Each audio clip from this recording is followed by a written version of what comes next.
the EFCC recently released a statement stating that soon it will reopen corruption cases of ex-governors, some of whom are now in the Senate for prosecution. Now let's see some of the ex-governors who are now serving senators who have corruption cases to answer.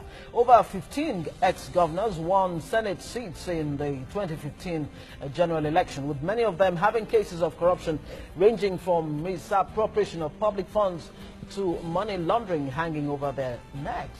Here are some former governors who are now serving senators with corruption cases to answer. Now we have Bukola Saraki, former governor of Kwara State, was accused of fraud and money laundering in 2014 and currently has a case of false assets declaration hanging over his neck, and he's the Senate president.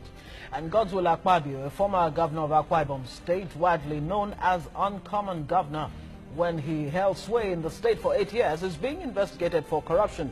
He was invited twice by the EFCC in 2015 over allegation of 108 billion naira fraud.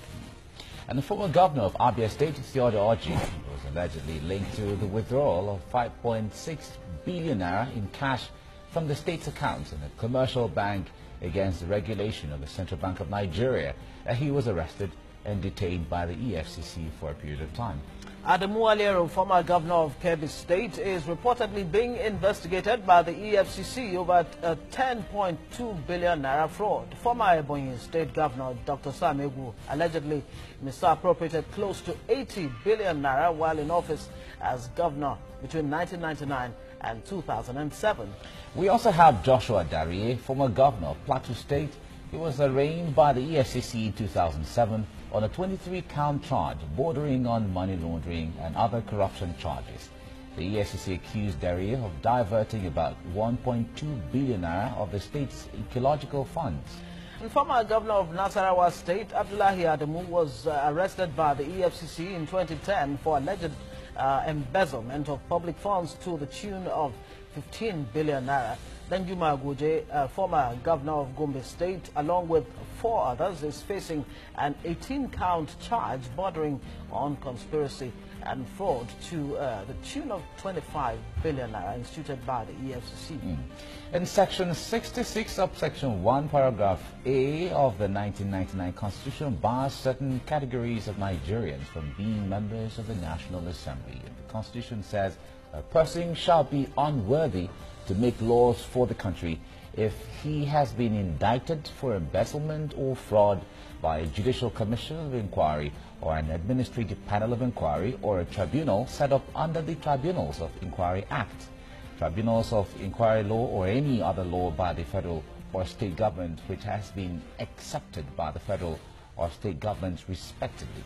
Now, members of secret societies, persons with forged certificates and undischarged bankrupts are also disqualified from becoming lawmakers. Maybe our producers should go back to the last 2 paragraphs to underscore that particular point, because it then puts a big question mark on integrity of the members of the National Assembly. In this case, of course, the senators themselves. They do have cases to answer indeed. Now, the Constitution says a person shall be unworthy to make laws for the country if he has been indicted for embezzlement or fraud by a judicial commission of inquiry or an administrative panel of inquiry or a tribunal set up under the Tribunals Act, of the Inquiry Act, the Tribunals of Inquiry Law, or any other law by the federal or state government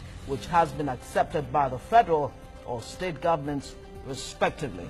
We're bringing that for emphasis, so every Nigerian can get to see, to know that if it is the issue of integrity, some persons in the Senate and House of Reps don't have what it takes. They don't have what it takes to be in the Senate based on the specification of the law. They have their own rules that all the senators under investigation by EFCC should not participate in deliberation leading to confirmation or otherwise of Margo. Though we are saying senators, yes, but I believe there's a lot of honorable men among them. Men of integrity. Men of integrity among them. Yes. Those should be the one to sit on Margo's confirmation. I was reading some report yesterday, I heard that there's in-out fighting at the present. These senators, because they are even saying the DSS report, some of them have not even seen it. But you know what? Let's not even lose sight of the fact that all of these that we have reeled out, that cases against this man, they're still allegations. They really not necessarily have been proved in the law court. So we need to underscore that. Yes, I was careful to call them still allegations. Look, the section of the Constitution we just read, say indictment. Yes. Indictment is not conviction. It's not conviction. It's not conviction. The mere fact that you've been indicted means you have... This underscores the need for agencies of government to carry out their function effectively. Yeah. Now, you ask me, how did they pass through screening? By INEC.